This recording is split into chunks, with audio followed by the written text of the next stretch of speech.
Hey guys, this is Rick from Rick's Laser Designs. I saw a question posed the other day in one of the news feeds that asked, how do you layer one image over another image? He's actually trying to burn it onto anodized aluminum cards, business cards. He's trying to put one image behind another image. It's done really simple. Let me show you how I do it. Let's hop on my computer here real quick. Okay, so now we are in XCS, and you notice I have a little Batman here. This is not an SVG or a scalable vector graphic, so when I reduced it, it actually kind of lost it's lost its ability to reduce without distortion. So that's what I did here, but it's just for testing purposes. I'm going to show you something. What we're going to do is we're going to bring the American flag in, bring in the American flag, and oh, sorry. Here we are. We're going to go ahead and scale it to the size we need it to be. Now it covers the Batman. You notice Batman should be right around in this area, right? It covers Batman. So if you want to put, say, the American flag over the Batman be like right about here or right around in here somewhere, what you need to do is you need to erase the entire white background behind this flag. You notice this line right here does not go straight up all the way through because it's not transparent. So let's go ahead and make it transparent. So I'm going to get rid of this American flag and make it transparent. Okay, so what we're going to do is we're going to open up our browser, go to remove BG or remove BG. It doesn't have to say upload, just remove BG and it'll bring you to this upload page. Click on upload and we're going to put the American flag in there. I've already done it, but let me kind of show you what it's like. Double click the American flag. What it does is the software decides to remove the background. So there you go, background has been removed. I'm going to download it. Now you can pay for the high definition download or you can pay for just the low definition download. Well, the low definition download is not that bad, especially if it's going to be burned onto something like a business card, what have you. You can't really notice the difference. But if you're really heavily into the detail, then yes, go ahead and start paying for stuff. You can do it in a whole bunch of other programs. You can do it in Affinity Photo. You can do it in Photoshop. You can do it in a bunch of stuff. But this is the easiest way to do it. That's free, right? So I'm going to go ahead and click Download Free, and it dropped it into my Downloads folder. So let's go back into XCS and bring it up. Click the picture here, and there it is. I put it in there twice because I've already done it once, right? So now you notice the Batman is in the background. So we're going to go ahead and make this entire business card the normal size that I make. I'm going to go ahead and unlock it.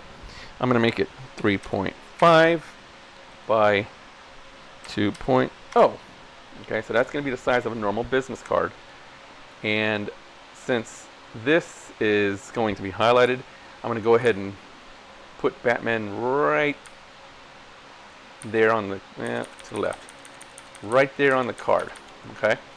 Now that you've got that, go ahead and drag a window over everything that includes the Batman and right click and left click and group it. That way when you move this, the Batman moves with it. And then we're going to go ahead and put a business card in, do the alignment, and burn this and see how things come out.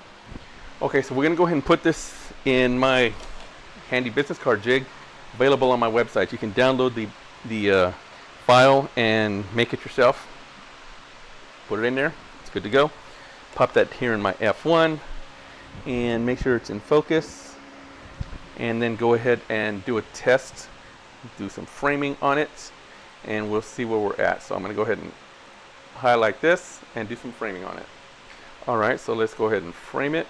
I'm going to make sure it's exactly where I want it to be, and since the business card I put it vertical, let me go ahead and turn it horizontal. Turn my jig horizontal, and then I'm going to go ahead and do some alignment here, make sure everything looks good.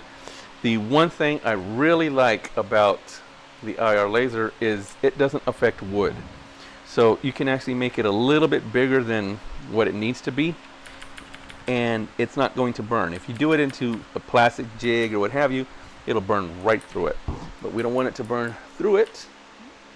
I'm talking about the jig. So let's go ahead and get this burned and we'll see where it's at. The Batman, I have that already set up. I'm going to do it at 410 DPI, 35 power. And now the American flag, I'm going to do it pretty much the same thing. Let me go a little bit faster,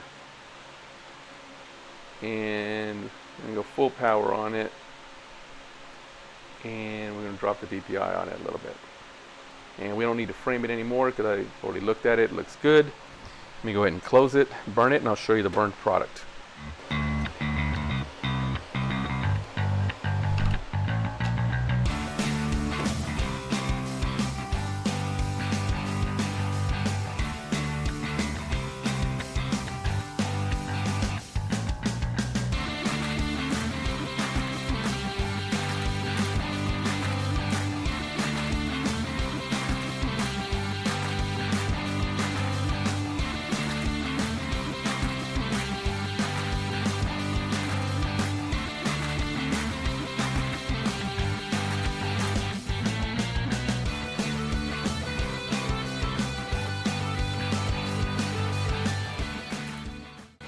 Alright, so now you guys get an idea how it's done. It's really not that hard. There's a few steps you got to go through, but it's really not that hard. And you can do that to any image you want. You can put as many images as you want on that business card and as many layers of images as you want on there. So I'm showing you an alternative. Take it from there. Remember, my name is Rick, Rick's Laser Designs. Like down below. I'd appreciate it. If you subscribe, I'd appreciate it even more. Kind of helps me pay for these lasers that I have. So thanks a lot, guys. I'm going to continue to bring you content whenever I see somebody suggest something online.